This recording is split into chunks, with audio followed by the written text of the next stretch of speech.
नमस्कार, मैं वीरेश ठाकुर हार्दिक अभिनंदन करता हूं एचपी शिक्षा चैनल पर। तो अभी रूबरू हुए आपके समक्ष हिमाचल प्रदेश की दिन की ताज़ा खबरों के साथ। तो आइए शुरू करते हैं बिना समय गवाए हुए हिमाचल प्रदेश की नॉन स्टॉप ताज़ा खबरों के इस सिलसिले को।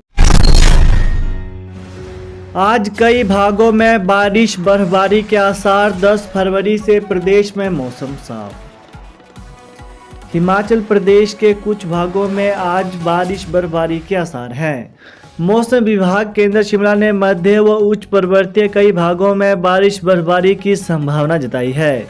वहीं एक दो मैदानी स्थानों पर भी बारिश के आसार हैं। इससे तापमान में भी कमी दर्ज की गई है। अगले कुछ घंटों के दौरान शिमला, मंडी और किन्नौर में बर्फबारी, जबकि बिलासपुर, सोलन व सिरमौर में बारिश की संभावना जताई गई है। 10 फरवरी को पैतृक गांव पहुंचेगी शहीद अंकेश भारद्वाज की पार्थिव देह। अरुणाचल प्रदेश हिमस्खलन में शहीद हुए हिमाचल प्रदेश के बिलासपुर जिले के सेऊ गांव के 22 वर्षीय 19 जैक राइफलमैन अंकेश भारद्वाज की पार्थिव देह गुरुवार को घुमारवीं पहुंचेगी। यहां सैन्य सम्मान के साथ उनका अंतिम संस्कार किया जाएगा। बुधवार 11 बजे तक माता पिता और परिजन अंकेश की सलामती की दुआएं करते रहे। इसके बाद पिता पांचाराम को सेना की तरफ से फोन पर इसकी पुष्टि की गई तो उनकी सारी उम्मीदें टूट गई।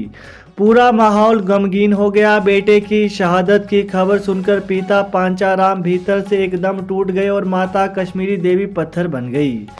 6 जनवरी को अंकेश की बर्फीले तूफान में लापता होने की खबर मिलने के बाद से ही क्षेत्र के लोग उनके घर पर माता पिता को सहारा देने पहुंच रहे थे। व्यापार मंडल की बैठक। सीएम जयराम बोले, वस्तुओं पर बाजार शुल्क युक्ति संगत बनाने के लिए एक समिति गठित होगी। मुख्यमंत्री जयराम ठाकुर ने आज हिमाचल प्रदेश व्यापार मंडल के साथ बैठक की अध्यक्षता करते हुए व्यापारियों की सुविधा के लिए राज्य में वस्तुओं पर बाजार शुल्क को युक्ति संगत बनाने के लिए कृषि सचिव की अध्यक्षता में एक समिति का गठन करने की घोषणा की है। मुख्यमंत्री ने कहा कि राज्य सरकार व्यापारियों के कल्याण के लिए प्रतिबद्ध है और उनके कल्याण के लिए कई योजनाएं शुरू की हैं। उन्होंने कहा कि सरकार ने उनके सुचारू व्यवसाय के लिए विभिन्न योजनाएं शुरू की हैं और ईज ऑफ डूइंग बिजनेस की रैंकिंग में 16वीं से 7वें रैंक तक सुधार हुआ है। पार्वती नदी में गिरी 6 साल की बच्ची मौत। हिमाचल प्रदेश के जिला कुल्लू की मणिकर्ण घाटी के टिपरी गांव में एक 6 साल की बच्ची पार्वती नदी में गिर गई। बच्ची अपनी एक 8 साल की सहेली के साथ घर के नीचे पार्वती नदी के किनारे खेल रही थी। इस दौरान दिव्या का पैर अचानक फिसल गया और वो पार्वती नदी में गिर गई। घटना मंगलवार शाम की है। बुधवार को बचाव टीम ने पार्वती नदी में तलाश करके बच्ची का शव बरामद किया है। वहीं जिला अस्पताल कुल्लू में पोस्टमार्टम के बाद शव परिजनों को सौंप दिया गया है। कर्मचारी चयन आयोग छात्रावास अधीक्षक भर्ती परीक्षा का परिणाम घोषित। बैंड्समैन एवं गार्डमैन के 3 पद रहे खाली। हिमाचल प्रदेश कर्मचारी चयन आयोग हमीरपुर ने पोस्ट कोड 792 के तहत तकनीकी शिक्षा, व्यावसायिक और औद्योगिक प्रशिक्षण निदेशालय सुंदरनगर में छात्रावास अधीक्षक के 4 पद भरने के लिए आयोजित भर्ती परीक्षा का परिणाम घोषित कर दिया है। वहीं आयोग सचिव डॉक्टर जितेंद्र कंवर ने बताया कि आयोग ने इन पदों को भरने के लिए मार्च 2020 में आवेदन मांगे थे। शिमला के ठियोग में सड़क हादसा। बर्फ पर स्किड होकर एचआरटीसी की बस ट्रक से टकराई, 13 यात्री घायल। राष्ट्रीय राजमार्ग 5 पर हिमाचल प्रदेश के कुफरी और फागू के बीच गलू के पास बुधवार दोपहर सड़क पर जमी बर्फ पर स्किड होने से एचआरटीसी की बस ट्रक से जा टकराई। इस हादसे में बस में सवार 13 यात्री घायल हो गए। यात्रियों को तुरंत उपचार के लिए क्षेत्रीय अस्पताल ठियोग ले जाया गया। बस में कुल 35 यात्री सवार थे। बस हरिद्वार से शिमला पहुंचने के बाद रामपुर के सराहन रूट पर रवाना हुई थी। ठियोग अस्पताल के एसएमओ डॉक्टर दिलीप टेक्टा ने बताया कि सभी का उपचार कर दिया गया है और कोई भी यात्री गंभीर घायल नहीं हुआ है। अरुणाचल हिमस्खलन हादसा। हिमाचल के सैनिक राकेश सिंह भी शहीद। 3 माह पहले ही गए थे ड्यूटी पर। अरुणाचल प्रदेश के तमांग सेक्टर में हिमस्खलन से उपमंडल बैजनाथ की कंदराल पंचायत के वार्ड 1 लोअर महेशगढ़ निवासी राकेश सिंह 26 वर्षीय भी शहीद हो गए हैं। 19 जैक राइफल में तैनात राकेश सिंह 3 माह पूर्व ही घर से ड्यूटी पर गए थे। राकेश सिंह के शहीद होने के आधिकारिक तौर पर सूचना मिलने के बाद विधायक मुल्क राज प्रेमी और एसडीएम सलीम आजम ने उनके घर जाकर परिवार वालों को सांत्वना दी। तकनीकी विश्वविद्यालय में आउटसोर्स भर्तियों पर बवाल, चहेतों को रेवड़ियां बांटने के आरोप।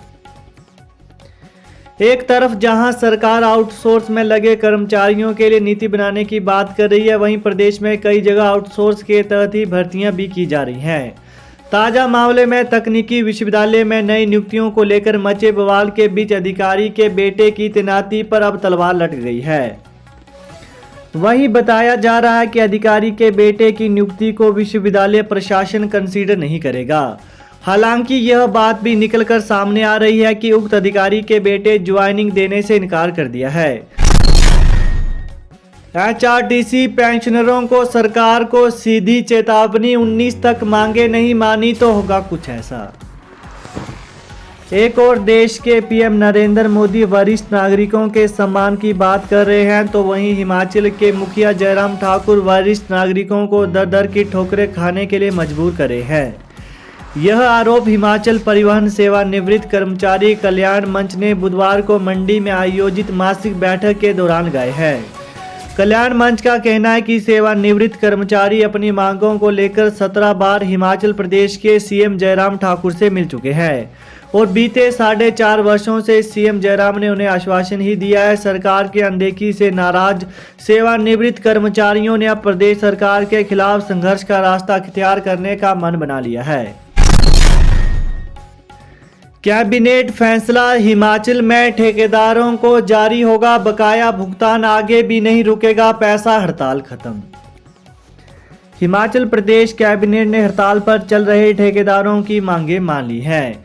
बुधवार यानी आज राज्य सचिवालय में हुई कैबिनेट बैठक में फैसला लिया गया कि ठेकेदारों को उनका बकाया भुगतान कर दिया जाएगा और आगे भी किसी भी काम का पैसा नहीं रोका जाएगा। कैबिनेट के फैसले के बाद हिमाचल ठेकेदार एसोसिएशन ने हड़ताल वापस ले ली है।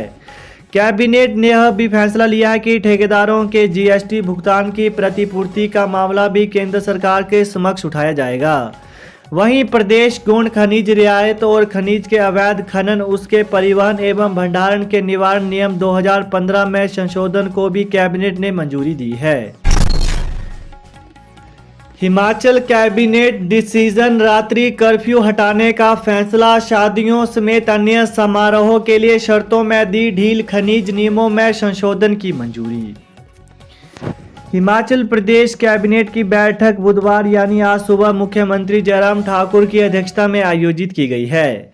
बैठक में राज्य में वर्तमान कोरोना की स्थिति को लेकर चर्चा के बाद प्रदेश में लागू रात्रि कर्फ्यू को हटाने का फैसला लिया गया है।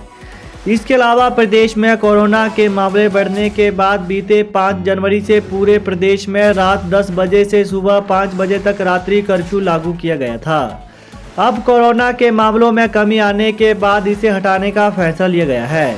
इसके साथ ही बाहरी एवं आंतरिक स्थलों में विवाह व अंतिम संस्कार समेत सभी सामाजिक, धार्मिक, सांस्कृतिक, राजनीतिक और अन्य समारोह में 50% क्षमता तक लोगों को शामिल होने की भी अनुमति प्रदान की गई है। तो यही थी हिमाचल प्रदेश की दिन की ताज़ा खबरें। तो ताज़ा खबरों को पाने के लिए चैनल को जरूर सब्सक्राइब करें। Thanks for watching. जय हिंद, जय हिमाचल।